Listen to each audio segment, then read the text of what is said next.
तो हाँ दोस्तों, आपको प्रो फोटोग्राफर बनना है लेकिन आपके पास डीएसएलआर नहीं है। तो आजकल के ज़माने में बहुत के पास नहीं होता है, इसमें टेंशन की कोई बात नहीं है। बहुत सारे लोग फ़ोन से ही बहुत अच्छी फोटोग्राफी करते हैं। तो आज मैं आप लोगों को सिखाऊंगा कि फ़ोन से अच्छा फोटोग्राफी कैसे करते हैं। आपके पास एक 10,000 का 8,000 का उससे ज़्यादा का फ़ोन तो होगा ही, आजकल सबके पास होता है। उसमें एक एक्सपर्ट मोड का ऑप्शन होगा या प्रो मोड का ऑप्शन होगा, सभी कंपनी ने अपने अलग अलग नाम से देते हैं। तो चलिए उसे शुरू करते हैं और उससे सीख एक्सपर्ट मोड को यूज़ करके कुछ प्रो फोटोग्राफी करते हैं। तो उससे पहले मैं अपने आप को इंट्रोड्यूस कर दूं, मैं हूं अनुराग। अब चलिए शुरू करते हैं।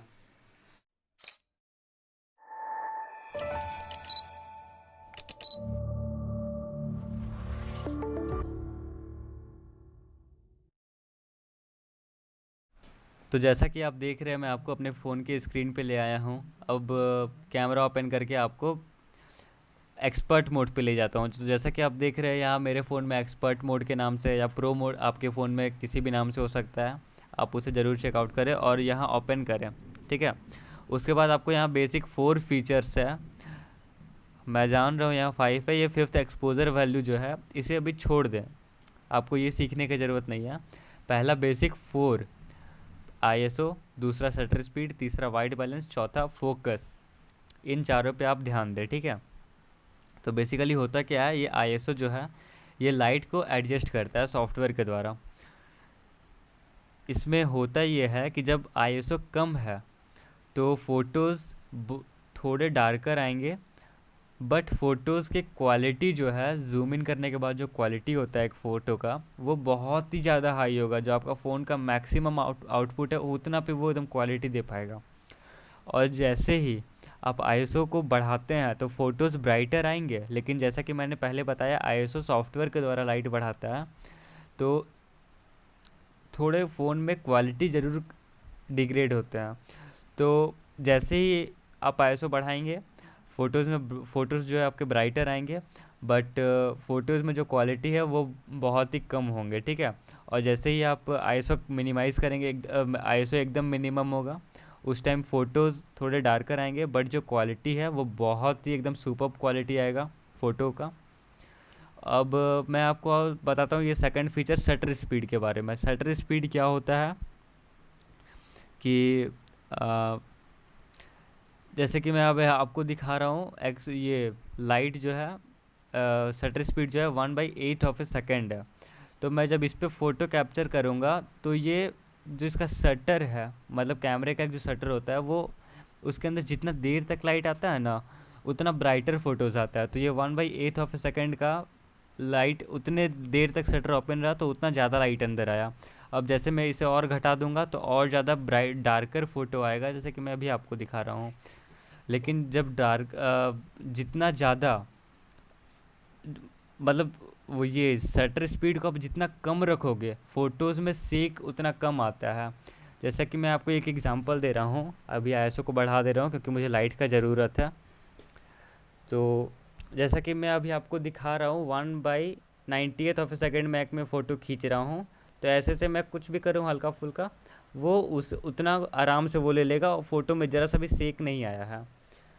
और जब मैं इसे ये 1/4 ऑफ ए सेकेंड या 1/3 ऑफ ए सेकेंड पे कर देता हूँ और ऐसे से चेक करता हूँ, उसके बाद फ़ोटो खींचूँगा, तो आप देख रहे हैं कि लाइट बहुत बढ़ गया है, क्योंकि शटर जो है वो बहुत देर तक ओपन हुआ, क्योंकि 1/3 ऑफ ए सेकेंड था।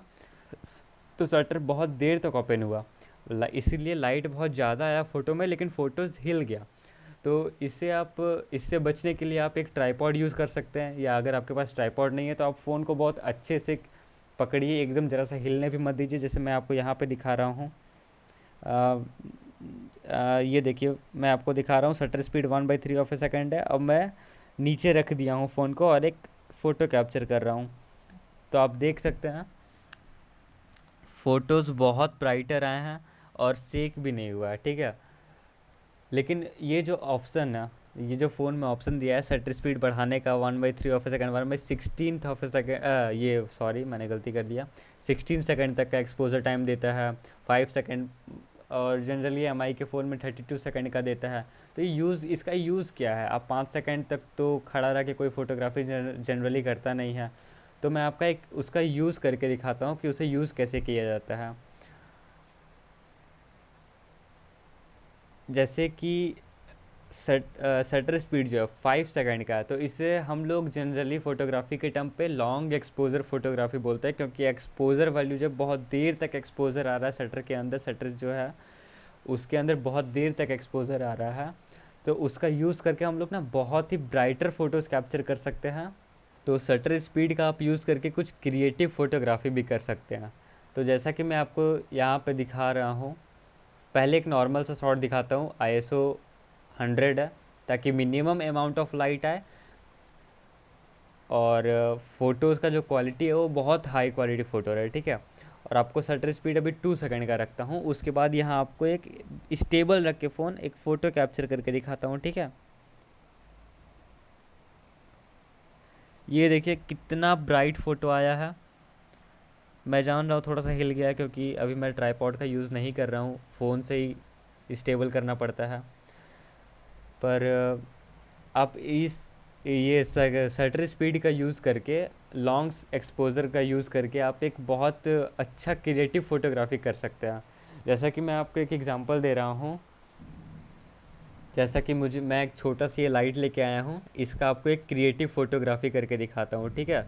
लॉन्ग एक्सपोजर है क्योंकि शटर स्पीड 2 सेकंड का है। तो मैं शटर स्पीड ऑन करूँगा और JBL को यहाँ पे ऐसे करके मूव करूँगा, ठीक है। आपको वो डिस्प्ले पे दिखेगा नहीं क्योंकि वो पॉज हो जाता है। तो ये देखिए मैं यहाँ पीछे मूव कर रहा हूँ, और अगर मैं आपको फ़ोटो दिखाऊं जो ओरिजिनल फ़ोटो है वो कितना क्रिएटिव आया है, क्योंकि वो मैं लाइट मूव कर रहा था, इसीलिए ये मूव करता हुआ लाइट आया है, क्योंकि शटर स्पीड जो था वो 2 सेकंड के लिए ओपन हुआ है। तो उस बीच जितना भी मूवमेंट होगा वो सभी को एक फ़ोटोज़ में रिकॉर्ड करके वो फ़ोटो बना देगा। तो ये सब बहुत क्रिएटिव फोटोग्राफी आइडिया होता है। जैसे कि आप मेरे अभी स्क्रीन पे देख रहे हैं कि ये फ़ोटोज़ मैंने कैप्चर किया है GT रोड पे, जहाँ से बहुत ही हाई स्पीड में एक स्कॉर्पियो जा रही थी, जिसका मैंने एक फ़ोटोग्राफी किया है। इसका भी इस मैंने शटर स्पीड 2 सेकंड का ही रखा था। तो 2 सेकंड तक उसका जितना भी ब्रेक का या बैक लाइट जो था रेड कलर का वो पूरा शूट हुआ है, ठीक है। तो अब मैं आपको ये वाइट बैलेंस का यूज़ करके दिखाऊंगा कि ये कलर के टेम्परेचर को कैसे चेंज करता है। बेसिकली इसका काम होता है कलर के टेम्परेचर को चेंज करना, ठीक है। तो जब जैसे अभी देख रहे हैं कलर का टेम्परेचर है 5200 के, तो जब मैं इसे कम करता हूँ तो ये कूलर टोन में आ रहा है, टेम्परेचर कम हो रहा है मतलब कूल हो रहा है इमेज, ठीक है। जब कूलर टोन में इमेज कैप्चर करते हैं तो ये थोड़ा ब्लूइश टोन देता है, और जब मैं इसे वार्मर टोन की तरफ लेके जाता हूँ, ये थोड़ा हॉट हॉट या आप बोल सकते हैं, तो ये थोड़ा सा ऑरेंज या येलोविश टोन देता है इमेज में, ठीक है। तो आपको इसका यूज़ करके भी आप क्रिएटिव फोटोग्राफी कर सकते हैं। तो अभी तो मैं यहाँ आपको इस घड़ी का शूट करके दिखा रहा हूँ। जैसे एक ये मैंने इमेज कैप्चर किया और एक इमेज ये कैप्चर करूँगा, तो ये दोनों में फ़ोटो में कितना ज़्यादा डिफरेंस आ गया। बस इसी तरह आप कोई सीन जैसे खोज रहे हैं उसको आप ब्लू स्टोन दे सकते हैं, उसको रेड स्टोन दे सकते हैं। जैसे अगर इवनिंग हो रहा है, सनसेट हो रहा है, तो आप वाइट बैलेंस को ज़्यादा कर दीजिए, तो जो सन का है वो थोड़ा ज़्यादा येलोइश टाइप दिखेगा, वो ज़्यादा अच्छे पंची कलर दिखेंगे आँखों पे, तो वो बहुत अच्छा लगता है, ठीक है। तो बेसिकली आपने ये 3 फीचर्स के बारे में सीख लिया है। अब ये फोकस के बारे में आपको बताता हूँ। जैसे कि अभी तक जो ये जो फोकस है, ये अभी तक मैं ऑटो फोकस पे कैप्चर कर रहा था, ठीक है। अब मैं आपको मैनुअल फोकस दिखाता हूँ। जैसे मैं इसे चेंज कर दूंगा ये ऑटोमेटिक मैनुअल लेता है। पहले अब देखिएगा ये ऑटो पे था, ठीक है। अभी मैं हल्का सा भी चेंज करूँगा तो ये मैनुअल पे चला जाता है। तो ऑटो फोकस मैनुअल फोकस होता क्या है, जैसे कि देखिए अभी आपको ये इमेज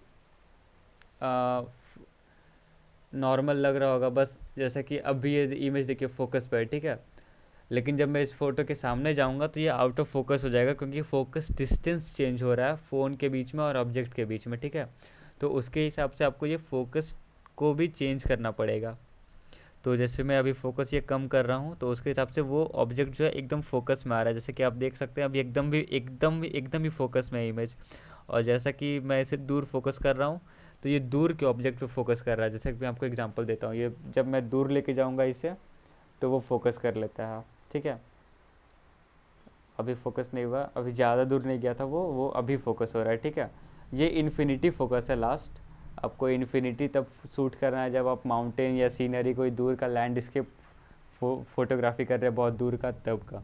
ठीक है, और ऐसे बस ये है फोकस का काम। और एक्सपोजर वैल्यू, इसका काम ये है, जब ये ऑटो पे रहता है शटर स्पीड और आईएसओ, उस टाइम आप एक्सपोजर वैल्यू को कम और ज़्यादा करेंगे तो वो उस हिसाब से आईएसओ शटर स्पीड को चेंज करता है। जैसे कि आप देख सकते हैं मैं जितना बढ़ा रहा हूँ या घटा रहा हूँ उस हिसाब से वो आईएसओ शटर स्पीड को चेंज करेगा।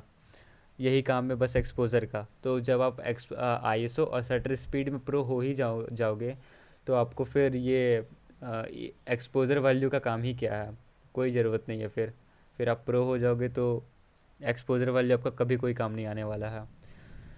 तो बस फ्रेंड्स, आज के लिए इतना ही। उम्मीद रखता हूँ कि आप इसे प्रैक्टिस करके एक प्रो फोटोग्राफ़र ज़रूर बन जाओगे।